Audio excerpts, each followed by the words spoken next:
अस्सलाम वालेकुम। तो आपको सबसे पहले पार्क रेल जंक्शन की तरफ से खुशामदीद कहता हूँ। इस वक्त मैं कोयटा रेलवे स्टेशन के बाहर खड़ा हूँ। ये कोयटा रेलवे स्टेशन की पार्किंग, और उससे पहले आपने बिल्डिंग का व्यू देखा।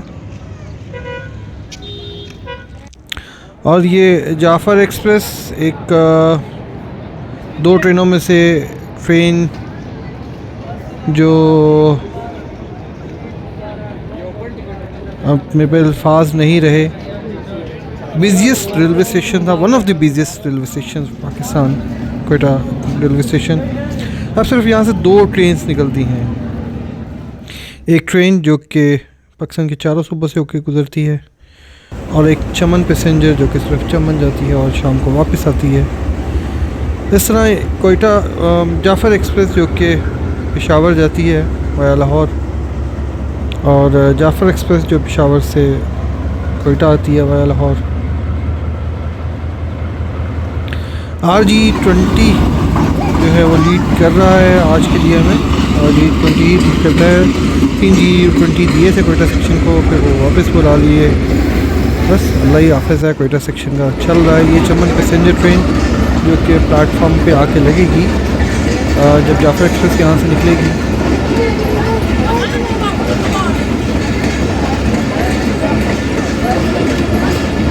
इसी चमन पैसेंजर ट्रेन पे हम लोगों ने ट्रैवल किया था टूवर्ड्स शीलाबाग। और आपको अगर याद हो तो वो जैन का महीना था, इसमें मैं और सुफियान ने वहाँ पे ट्रैवल किया। और एक ये जो एक कह लें कि आपको एक स्विट्ज़रलैंड दिखाया, कि खूबसूरत तरीन इलाका दिखाया जहाँ पे हमारी ट्रेन ट्रैवल करती है।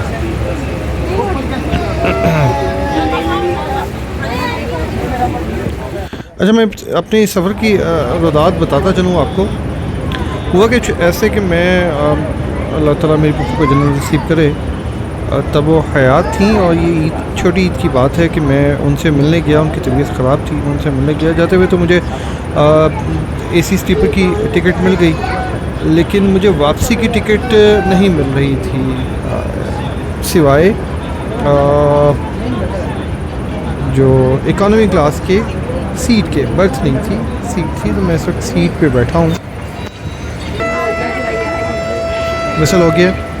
तो एनीवेज़ मैंने यहाँ से जाते हुए तो टिकट करवा ली थी। तो मेरा ख्याल था कि रास्ते में कहीं से मुझे टिकट मिल जाएगी, लेकिन अनफॉर्चुनेटली मुझे ये सारा सफ़र शदीद रश के आलम में एक सीट पर बैठ के करना पड़ा, और बहुत ज़्यादा रश था। मई का महीना था। कोयटा में तो कुछ मौसम कदरे बेहतर होता है, लेकिन जैसे जैसे आप से या कोयटा से नीचे बलूचिस्तान के निचले इलाकों में आते हैं, पंजाब में एंटर होते हैं, तो गर्मी में इजाफा हो जाता है। और लेकिन हुआ ये कि उस दिन जो ट्रेन थी वो अपने टाइम पर ही लाहौर पहुंच गई थी। Another tiger of Pakistan RG20। तो ये चमन पैसेंजर को लीड करेगा आज RG20 जा रहा है अपोजिट साइड पे। अच्छा, मैं बता रहा था कि सबसे बेहतर काम ये हुआ कि ट्रेन अपनी मुकर्रर करदा टाइम पर ही लाहौर रेलवे स्टेशन पहुंच गई। और दूसरी अच्छी बात ये हुई कि कदरे मौसम बेहतर रहा, गर्मी कम थी, बारिश हो रही थी। लेकिन ये पूरा सफ़र नहीं मैं आपको दिखा सकूँगा। ये जो मेरा सफ़र है, इसमें आप जो वीडियो देखेंगे वो कोयटा रेलवे स्टेशन से सिब्बी जंक्शन तक की वीडियो है। और मैं उम्मीद करता हूँ कि आपको ये मेरा जो ये नया वीडियो का सिलसिला मैंने स्टार्ट किया वो ज़रूर पसंद आएगा। और काइंडली आप लोग दुआओं में याद रखिएगा। चैनल को ज़रूर सब्सक्राइब कीजिए, बेल नोटिफिकेशन ऑन कर लीजिए। अपनी राय का इजहार कमेंट सेक्शन में ज़रूर कीजिएगा।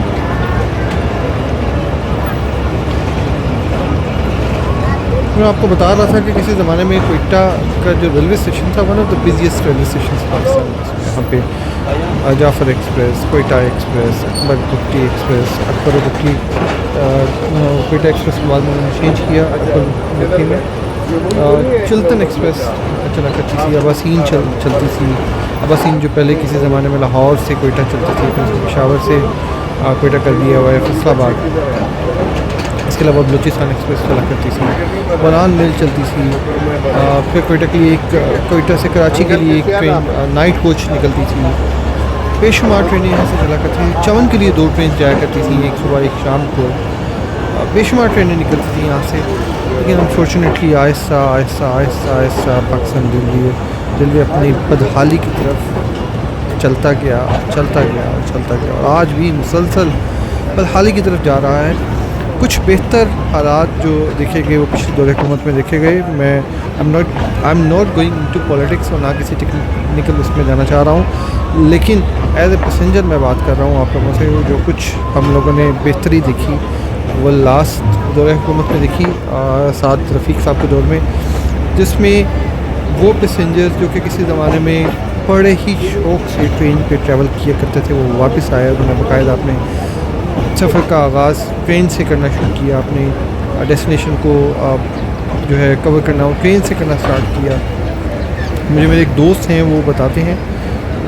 खैर मैं पहले अपने बोगीज़ के बारे में बता दूँ। नैरो गेज जो ट्रेन्स हैं उसकी ये बोगीज़ हैं, उसमें स्लीपर भी इकॉनमी क्लास की बोगीज़ भी यहाँ पर खड़ी है। ये क्लोज लुक में आपको दे चुका हूँ जब मैंने G20 कवर किया था। खैर मैं अपने एक दोस्त के बारे में बता रहा हूँ कि वो पिंडी रहा करते थे और बलोर साहब के दौर में वो अपनी गाड़ी पे लाहौर से कोई पिंडी और पिंडी से लाहौर आया करते थे। लेकिन जब ख्वाजा साद रफ़ी का दौर आया तो जैसे जैसे ट्रेन बेहतरी की तरफ जाती गई उन्होंने अपनी गाड़ी का इस्तेमाल बंद कर दिया। वो ट्रेन पे ही पिंडी और पिंडी से लाहौर जाया करते थे और लाहौर से पिंडी जो है उनका सफ़र हुआ करता था। लेकिन फिर इस गवर्नमेंट की आमद के बाद उनका जो सिलसिला है वो वैसे ही अपनी गाड़ी पे शिफ्ट हो गया या वो बस का इस्तेमाल करते हैं।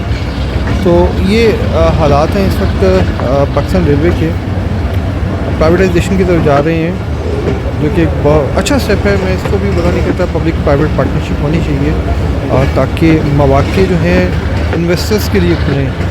लेकिन जिन हालात से ये लोग गुजर रहे हैं तो बेसिकली तो ये एक इन्वेस्टर्स के लिए एक डोना हाव है, सुसाइड फॉर इन्वेस्टर्स। उनको किस ट्रेन पे वो इन्वेस्ट करेंगे बताएं। अगर आप सर सैयद उन्होंने प्राइवेट की, लेकिन सर सैयद को प्राइवेट किस तरह किया? उन्होंने प्राइवेट किया ग्रीन लाइन की ग्रीन लाइन का बेड़ा गर्क करके, जिना एक्सप्रेस का बेड़ा गर्क करके प्राइवेट जिना एक्सप्रेस को बंद किया, फिर सर सैयद को उन्होंने प्राइवेट किया।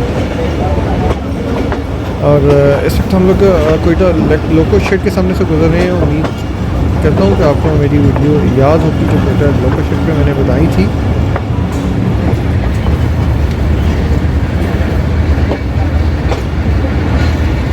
कोयटा लोको शेड बहुत ही खूबसूरत लोको शेड बना है। ये पाकिस्तान के सारे ही लोको शेड अच्छे हैं, खूबसूरत बनाए गए हैं और इसमें कोई भी चेंज नहीं किया गया। जो ब्रिटिश दौर में हमको जैसी चीज़ें मिली वो आज भी वैसे ही काम कर रही हैं। और इंडिया में बहुत ज़्यादा तरक्की हुई, इंडियन रेलवे ने बहुत ज़्यादा तरक्की की है। तो मुझे उम्मीद है कि वहाँ पे नए लोको शेड बने होंगे क्योंकि उनके पास जदीद टेक्नोलॉजी है, जदीद उनके इंजन है। उसको देखते हुए नए लोको शेड ज़रूर बनाए गए जाते हैं। हमारे पास तो अगर ट्रेन पटरी से डिरेल हो जाए तो उसके लिए भी हमारे पास ट्रेनें कम है, पता नहीं किस तरह हम उसको वापस पटरी पे चढ़ाते हैं। और ये वॉशिंग लाइन है, एक वॉशिंग लाइन आपने पहले देखी है और ये दूसरी वॉशिंग लाइन है। उसके बाद देखिए पहले कभी इस्तेमाल हुआ करती थी लेकिन अब क्योंकि ट्रेन ही नहीं चलती तो इन वॉशिंग लाइन का इस्तेमाल क्या होना है। देखिए जाफर एक्सप्रेस ने आहिस्ता आहिस्ता अपनी स्पीड को कवर करना पिक करना शुरू किया है।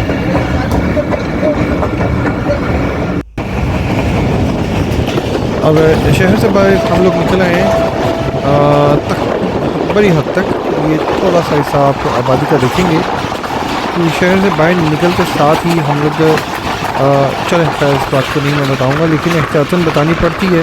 जो कोयटा ट्रैवल करते हैं, कोयटा से निकलने के थोड़ा वो रास्ता ऐसा है कि जिस पर आपको खिड़कियाँ नीचे के शीशे बंद करने पड़ते हैं। उसकी वजह छोटे छोटे बच्चे हैं, शायद उनको सिखाया नहीं जाता कि पैसेंजर्स जो हैं वो अल्लाह ताला की, जो भी मेहमान जो भी पैसेंजर्स आ रहे हैं अल्लाह ताला की रहमत बन के आ रहे हैं, उन पर पथराव नहीं करते।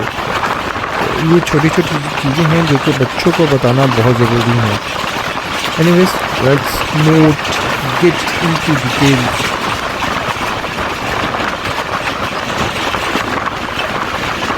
हर जगह पे अच्छे बुरे लोग होते हैं, हर सोसाइटी में, लाहौर में भी हैं, कराची में भी हैं, कोयटा में भी होंगे। तो एनीवेज, कोयटा मेरा सेकंड होम रहा है। मैं बहुत ज़्यादा ट्रैवल करता रहा हूँ कोयटा, क्योंकि मेरे पिछों का इंतकाल हो गया है। अल्लाह ताला उनको दोस्त इंशाअल्लाह काम अता करें। तो अब शायद जाना वहाँ पे कम हुआ था।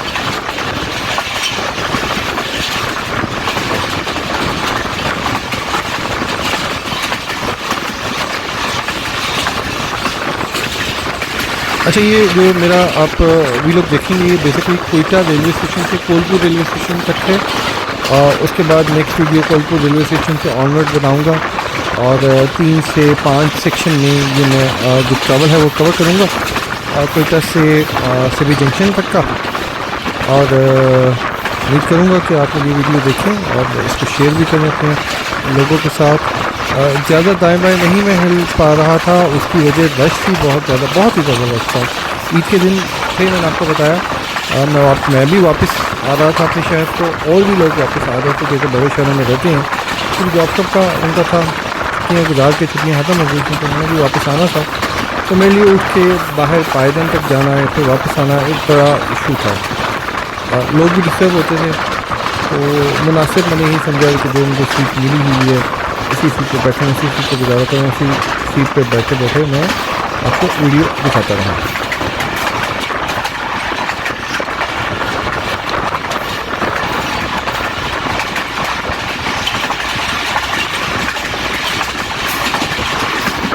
अच्छा, ये छोटे छोटे आप होज जो देखेंगे, ये बेसिकली यहाँ पे आपको पता है कि कोई राजस्थान में बारिशें कम होती हैं और पानी का जो लेवल है वो भी बहुत नीचे है।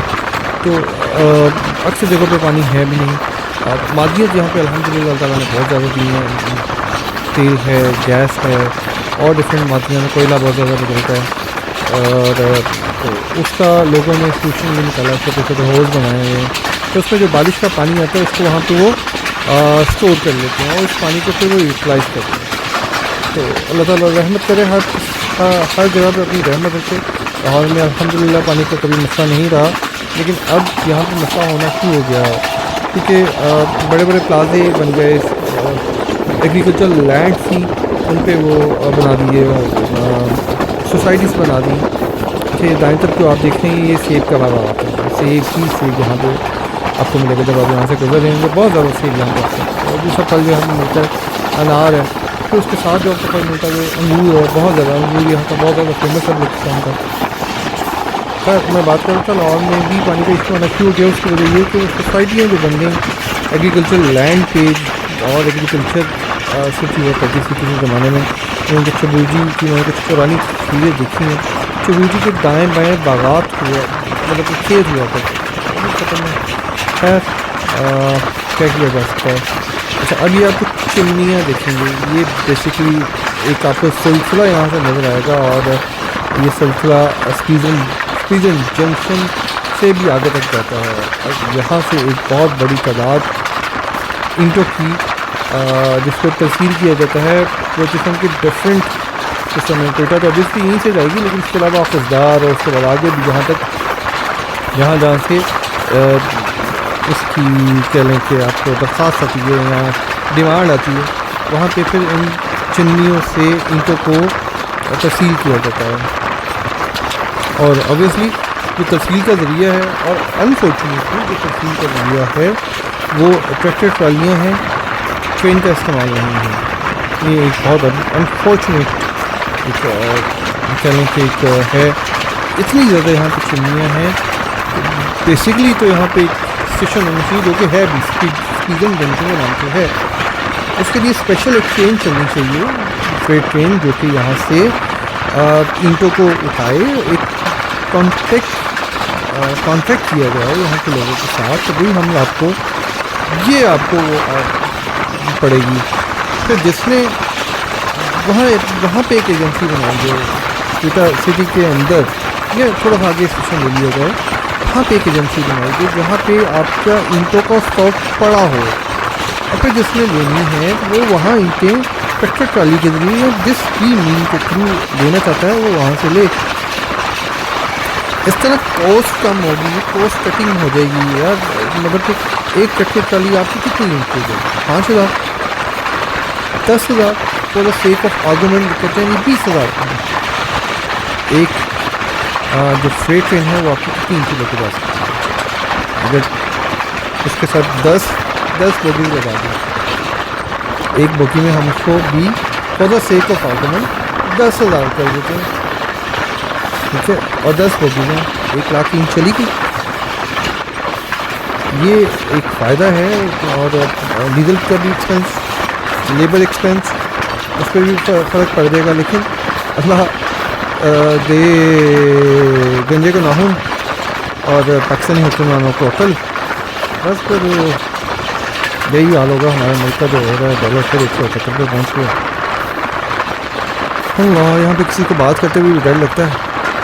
गद्दार का वो एक लेबल लगा के बंद कर दिया जाएगा। और फिर मेरे दानिश पर कुछ जो मेरी वीडियोस देखते हैं उनको भी प्रॉब्लम होती है कि मैं कोई अगर पॉलिटिकल बात करूँ, अनफॉर्चुनेटली बाज़ दफ़ा करनी पड़ती है, जो लिखा होता है। और पाकिस्तान ऑस्ट्रेलिया के मैच के बाद तो बहुत ज़्यादा जल लिखा है। खैर कोई बात नहीं, I am still in support with my Pakistani team, they did excellent job. We were not expecting them to reach to the semi-final. हम लोग तो ये एक्सपेक्ट नहीं कर रहे थे कि यार वो इंडिया को हराएंगे। वो तो 10 विकेट्स हम लोगों ने जीता। हमारा तो वर्ल्ड कप वहीं पर पूरा हो गया था यार। अब आते हैं देखते हैं, शायद सवार ही मैदान जंग में गिरे हैं, मैदान जंग में गिरे हैं, सेमीज तक पहुँचे हैं, अच्छा खेल। लेकिन एक जो तकलीफ की बात है वो ये है कि हम जब नॉकआउट पोजीशन पर ऑस्ट्रेलिया हम पे हैवी है। लेकिन ओवरऑल देखा जाए वर्ल्ड कप में तो हम लोग जो नीचे एक लीगी मुकाबले चल रहे थे उसमें ऑस्ट्रेलिया को हरा देते हैं। लेकिन जैसे ही कोई नॉकआउट वो आता है, सिलसिला आता है, ऑस्ट्रेलिया ने हमेशा हमें नॉकआउट किया है।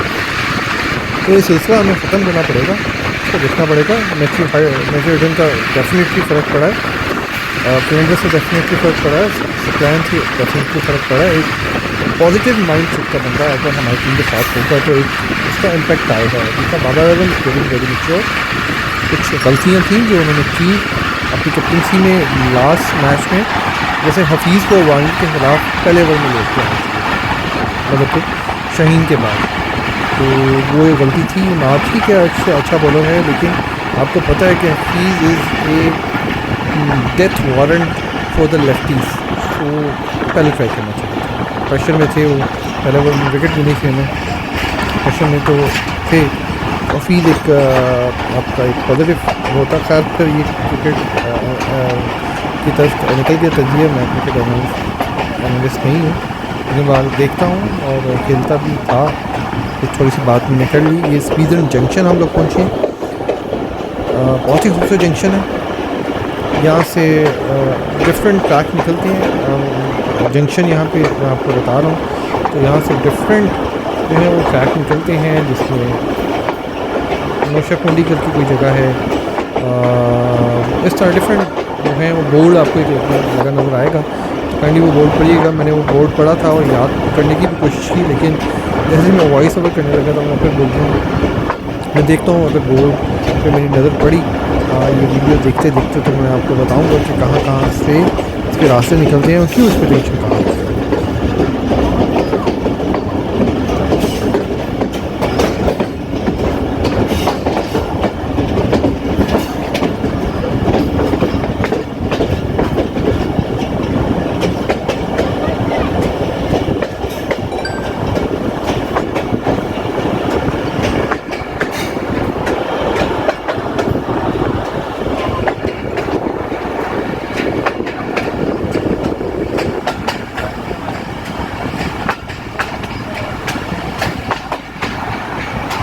ये बोर्ड गुजरा है, अनफॉर्चुनेटली मैं नहीं पढ़ सका, थोड़ा सा तेज़ी में गुजर गया।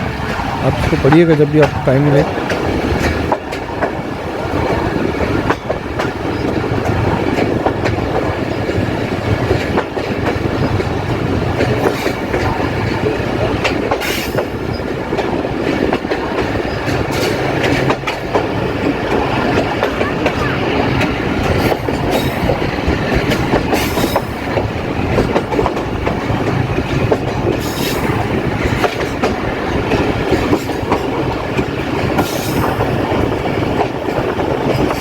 और यहाँ पे स्टॉप नहीं है, बस थोड़ा सा जंक्शन है, तो वो यहाँ पे ट्रैक्स के गुंजल कुछ ज़्यादा होते हैं जितने भी जंक्शन है, उसकी वजह से स्पीड हल्की की सी और स्पीड फिर वापस जो है वो ऐसा ऐसा पे कर ली है।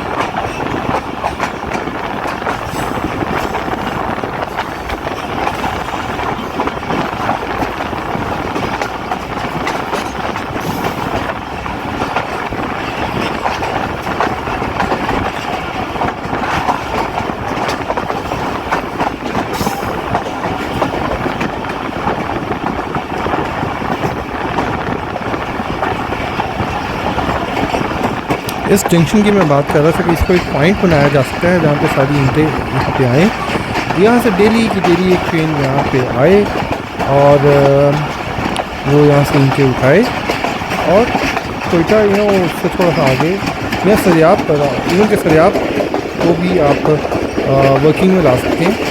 सरियाब को यूज़ करें, वहाँ पे ट्रेन पहुँचाई जाए ईंटें, वहाँ पे कोई एजेंसी ईंटों की हो। इसको एक बिज़नेस अपॉर्चुनिटी दी है कि इन्वेस्टर कोई अगर मेरी वीडियो देखता है तो इसमें इन्वेस्ट कर सकते हैं, ईंटें उठाए लगवाए और अपने पास रखे, और फिर जिस किसी ने ईंट खरीदनी है उसको सस्ती भी पड़ेगी, वो कभी सस्ती बेच भी सकता है, वो डायरेक्टली वो बेचे।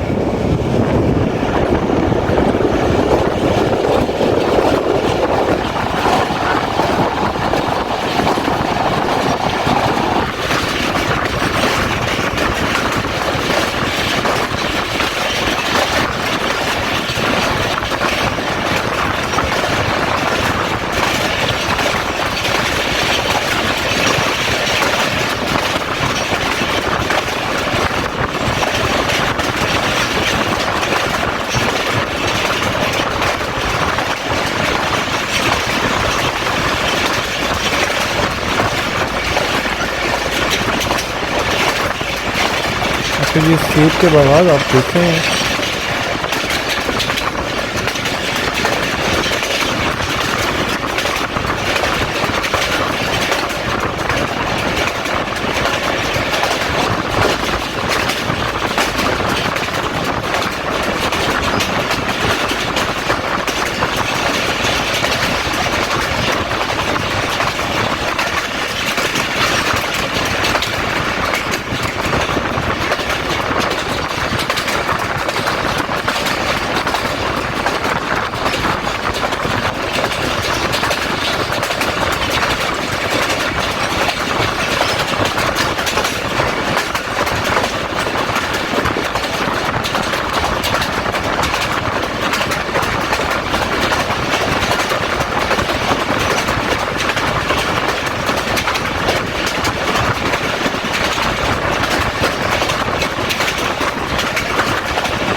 बड़ा मज़े का साउंड ट्रैक होता है यहाँ पे।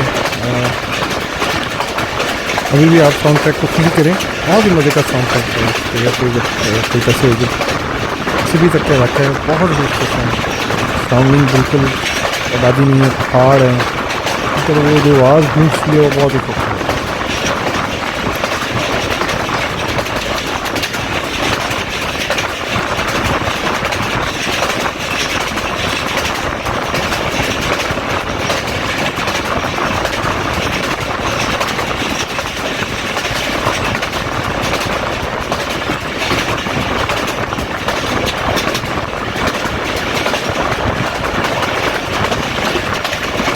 ये प्रोबेबली दश्त का इलाका है, अगर मैं गलत हूँ तो मुझे काइंडली बताइएगा, लेकिन मेरा जो ख्याल है कि दश्त के इलाके से हमने गुजरना है।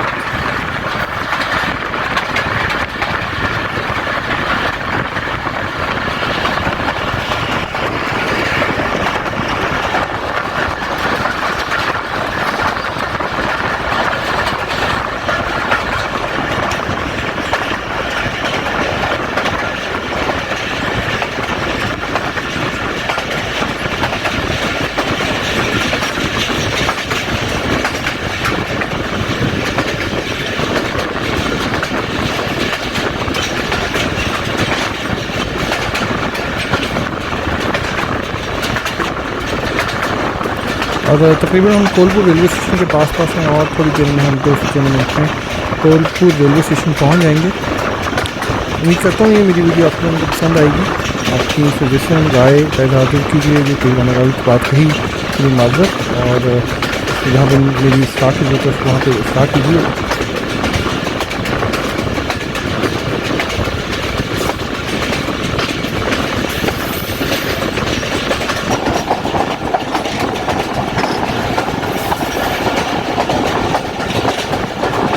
ऑलमोस्ट है, आपको सिग्नल देख सकते हैं डाउन है। ये रेलवे स्टेशन के पास ही हैं कोलपुर रेलवे स्टेशन के।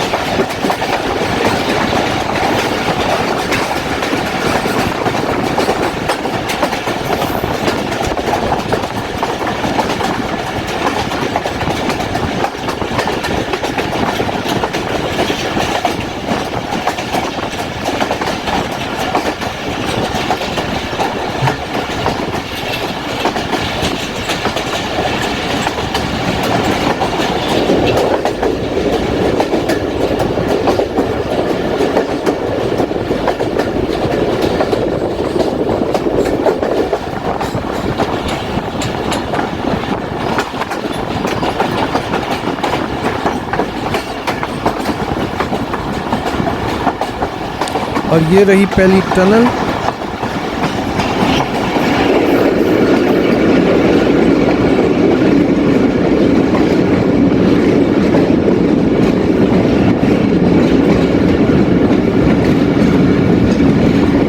और ये रहा कोलपुर का रेलवे स्टेशन। प्लेटफॉर्म ऑब्वियसली दूसरी तरफ है। बलूचिस्तान के इलाकों में नॉर्मली जो प्लेटफॉर्म है वो आप एक ही साइड पे देखेंगे, एक ही प्लेटफॉर्म होगा, वहीं पे आपकी ट्रेन रुकती है नॉर्मली मैक्सिमम उसकी बात कर रहा हूँ।